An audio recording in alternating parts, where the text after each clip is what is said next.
আমরা মন চায় না যে এই রোডে গাড়ি চালাই, কিন্তু নিরুপায় হয়ে রোডটাতে অনেক মানুষ লাঞ্ছিত হচ্ছে।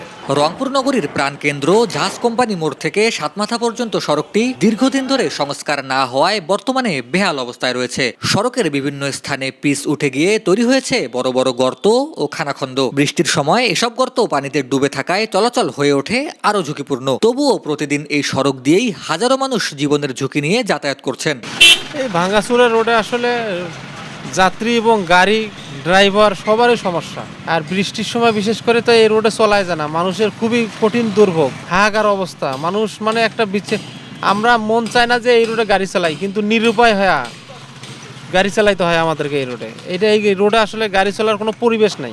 এই রাস্তাটার যে বেহাল দশা, এটা আমাদের জন্য সমস্যা, সব পাবলিকের জন্য সমস্যা। আমরা এই যে মাল ক্যারি করি, মালগুলো নিয়ে যাইতে আসতে গ্যাপে পড়লে গেলে মাঝে মধ্যে গাড়ি উল্টে যায়। এটা খুবই সমস্যা, মানুষের জীবনের ঝুঁকি নেই, চলাচল করতেছে। এটার একটা সমাধান হওয়া দরকার, এই রাস্তা তাড়াতাড়ি দ্রুত সংস্কার হওয়া দরকার। দীর্ঘদিন ধরে সড়কটি সংস্কার না হওয়ায় ক্ষোভ প্রকাশ করেছেন স্থানীয়রাও। অবহেলার প্রতিবাদে তারা রাস্তায় ধানের চারা রোপণ ও প্রতীকী লাল কার্ড প্রদর্শনের মতো কর্মসূচি পালন করলেও টনক নড়েনি দায়িত্বশীল কর্মকর্তাদের। দীর্ঘদিন থেকে দেখছি আমরা মানুষের খুব দুর্ভিক্ষ হচ্ছে এই রোডটা নিয়ে, আমরা চলাচল অনেক কষ্ট হয়ে যাচ্ছে মানুষের। তাই আমরা অতি জোর দাবি জানাই সরকারের কাছে যে আমাদের এই রোডটা অতি দ্রুত সংস্কার করা দরকার। আমরা শুনেছি অনেক সময় বাজেট আসছে, কিন্তু আমরা রোডের কাজটা করতে পারতেছি না, মানে আমরা কাজটা করে দিচ্ছে না আমাদেরকে। এই জন্য আমাদের দাবি হচ্ছে এই রোডটাকে সংস্কারভাবে সুন্দরভাবে করে দেওয়া উচিত। এদেশের সরকারের কাছে এটা আমাদের দাবি, বা সিটি কর্পোরেশনের কাছে এটা দাবি থাকলো আমাদের। এই রোডটাতে অনেক মানুষ লাঞ্ছিত হচ্ছে, অ্যাক্সিডেন্ট হচ্ছে, মানুষ মেডিকেলে যাচ্ছে, আপনার রোডে গাড়ি উল্টে যাচ্ছে। একটু বৃষ্টি হলে রোডটার অবস্থা আরও খারাপ হয়ে যায়, গাড়িগুলো বৃষ্টি হলেই অ্যাক্সিডেন্ট করা শুরু করে দেয়।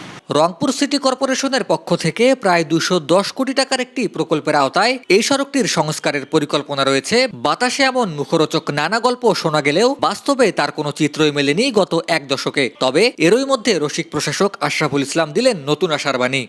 সিটি কর্পোরেশনের নিজস্ব তহবিল অবস্থা খুবই খারাপ। এই সীমিত অর্থ দিয়েই আমরা চেষ্টা করব যে যেখানে খুবই খারাপ অবস্থা সেগুলো আমার মেরামত করার জন্য। 2023 সালের পর থেকে এখানে গুরুত্বপূর্ণ কোনো বরাদ্দ আসেনি। আশা করি আমরা বেশ বড় ধরনের বরাদ্দ পাবো এই রাস্তাগুলো মেরামত করার জন্য, তখন ইনশাল্লাহ রাস্তাগুলো ঠিক হয়ে যাবে। আর গুরুত্বপূর্ণ এই সড়কটি দ্রুত সংস্কার করা না হলে নগরবাসীর ভোগান্তি আরও বাড়বে বলে আশঙ্কা করছেন স্থানীয়রা। জাহাজ কোম্পানি থেকে সাতমাথা প্রবেশের এই সড়কটির দৈর্ঘ্য শুধুমাত্র 3.5 কিলোমিটার হলেও প্রায় 3টি জেলা তথা লালমনিরহাট, গাইবান্ধা এবং কুড়িগ্রাম জেলার লক্ষাধিক মানুষের শিক্ষা, চিকিৎসা এবং ব্যবসার তাগিদে এই সড়ক দিয়ে নিয়মিত যাতায়াত করতে হয়। তবে সড়কের বেহাল দশা, খানাখন্দ এবং বড় বড় গর্তে নিয়মিত ভোগান্তিতে ভুগছে যাত্রী এবং চালকেরা। সবকিছু মিলিয়ে সুবিধার এই সড়কটি পরিণত হয়েছে অভিশাপের নামে।